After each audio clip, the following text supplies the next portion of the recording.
Right now, Jungkook is lying on his bed in his room. After 2 years, it's only now that he feels the night is so peaceful after meeting Yin.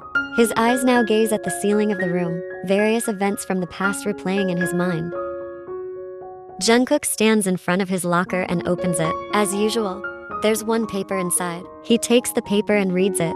Hope you have a great day. Good luck with basketball practice today. Jungkook sighs and then tucks the paper into his school uniform shirt pocket. On a different day. Please stop doing that. Do I have to pick up the paper every morning? I'm sorry, Jungkook, if I've been bothering you all this time. If you call it bothering, what do you think? I want to know your opinion. How would you feel if someone silently did this to you? Would you feel comfortable?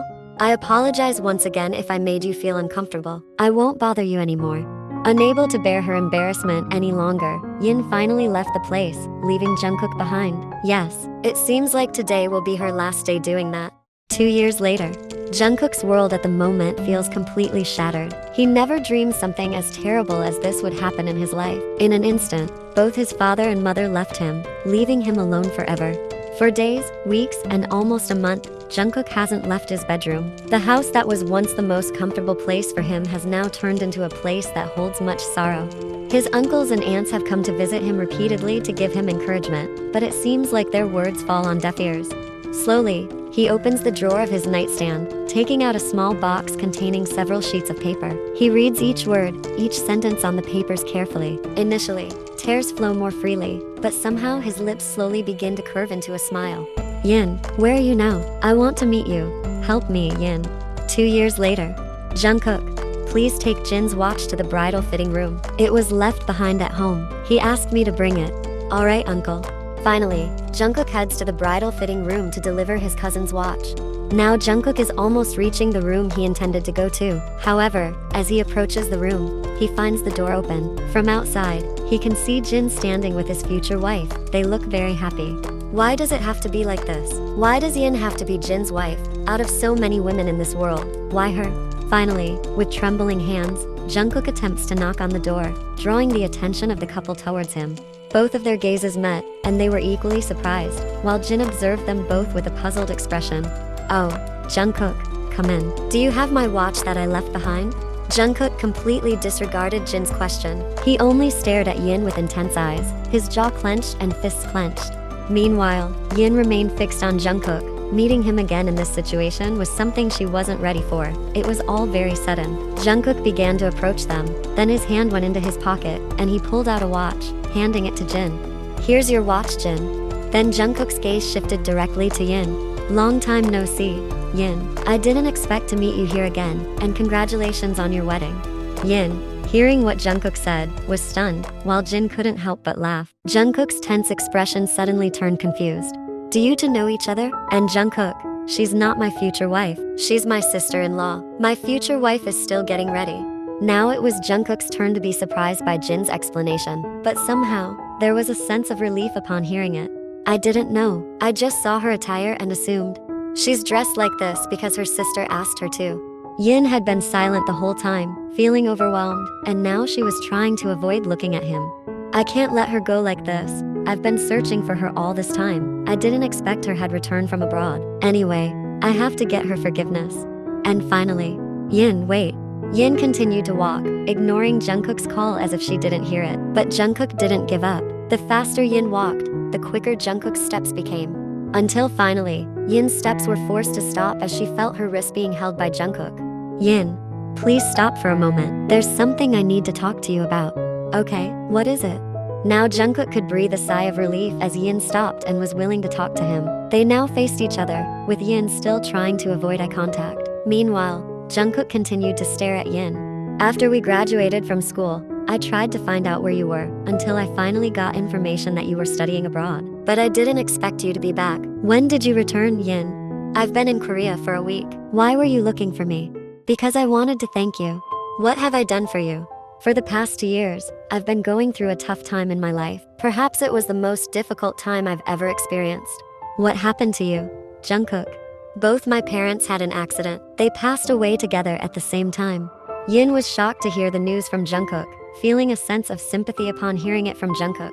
I was so weak at that time that nothing could strengthen me, to the point where I almost gave up on my life. I was always with them, until suddenly they were gone. Maybe I sound dramatic, but what else can I do? I'm an only child, and I have no siblings, so there were times when I felt truly helpless. How about Jin? He's my cousin. Now Jungkook was silent. He seemed hesitant to reveal it, but eventually, he sighed softly. Yin, thank you. I'm really grateful to you. Even without your presence all this time, you've saved my spirit. Jungkook, I really don't understand what you've been talking about. The notes you used to give me, I never threw them away. I kept them and collected them all. When I was feeling down, as I said, nothing could help me, but I read each of those notes carefully. I felt like there was a power flowing when I read all the sentences you wrote on those notes. You always gave me strength and comfort every day from those notes when we were still in school. At that time, I thought I didn't need those notes. Ironically, it turns out that when we never met again, those notes were the ones that could strengthen me when I was down. Jungkook then took out his wallet from his pants pocket, pulling out a piece of paper that he kept in his wallet. This is the last note you gave me before you stopped, and never put those notes in my locker again. Whatever you face today, I hope you always be happy and enjoy it. I want to see you smile. You still keep it? I still keep them all. Nothing's missing. Yin's cheeks were now flushed. She was happy to hear what Jungkook said. And also, I was really surprised earlier thinking you would be Jin's wife. But fortunately, my assumption was wrong. Jungkook now tried to touch her hand, albeit hesitantly. He still wanted to try, and hoped Yin wouldn't push his hand away. But it turned out her gentle heart allowed it. Yin, thank you again. You don't know, and probably don't realize how valuable your role has been in my life. I need you, Yin. I want to have you. I've missed you all this time, wanting to meet you soon. And finally, we meet here. Jungkook immediately hugged Yin tightly. Emotions that he had never been able to express to anyone else could now only be poured out to Yin. His sadness, tears that had never flowed before suddenly gushed out. What's wrong with him? Why is it only to Yin that he can pour out his heart? Yin embraced Jungkook's body, strong, yet feeling so fragile, powerful, yet why so weak? Please, let it be like this for a while. Yin, can you help me to become stronger? No one has been able to do that for me all this time. It feels like I'm almost dying. Jungkook's voice sounded so weak, accompanied by his soft sobbing.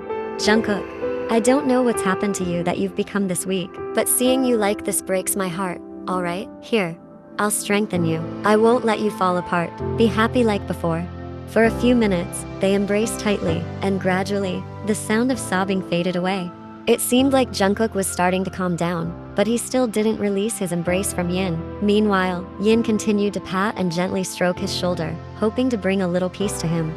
Yin, if I release my hug after this, promise me one thing. If you don't promise me, I won't let go of you no matter what. What's wrong, Jungkook? Please, don't laugh at me and also understand that I'm currently in a mess. And forgive my mistake back then. Can you forgive me, Yin? Jungkook asked in their still embracing position. It seemed like he really had no intention of letting go. Of course, I wouldn't laugh at you in a situation like this. I can even feel your feelings, Jungkook. And about what happened in the past, I know it wasn't entirely your fault. You could say it was my fault. Imagine if someone sent me a letter suddenly like that every day without me knowing the sender. I would feel disturbed too, so you don't have to feel guilty. Hearing her words really calmed his heart. What was actually going on with them? Yes, Jungkook began to wonder why Yin seemed to have the power to channel her positive energy to others, especially to him who was now mentally weak. Finally, Jungkook began to release his hug. He didn't want to waste their chance of meeting like this. Yin, I know this is sudden, but will you give me another chance? Yin looked at him intently. The Jungkook in front of her right now was very different from before. There was no cold demeanor in front of her, and now Jungkook looked so weak and fragile. The tears that had just flowed down his cheeks were evidence of how much he needed someone else to be close to him, and Yin couldn't let him be alone like that. Yes, right now, he also needed someone else to give him mental support for what had happened to him, and Yin wanted to be the person who could support him. Alright, I'll give you a chance. Yin just hoped this was the best answer. After all, it was her fault for not confessing her feelings directly to him. Yin had repeatedly tried to muster the courage, but it turned out her fear was greater than her love. Finally, that silly idea came to her mind. She decided to secretly send him a letter every day. Actually, she was quite aware that such a method would inevitably make Jungkook angry someday, because anyway, it was just like terrorizing him.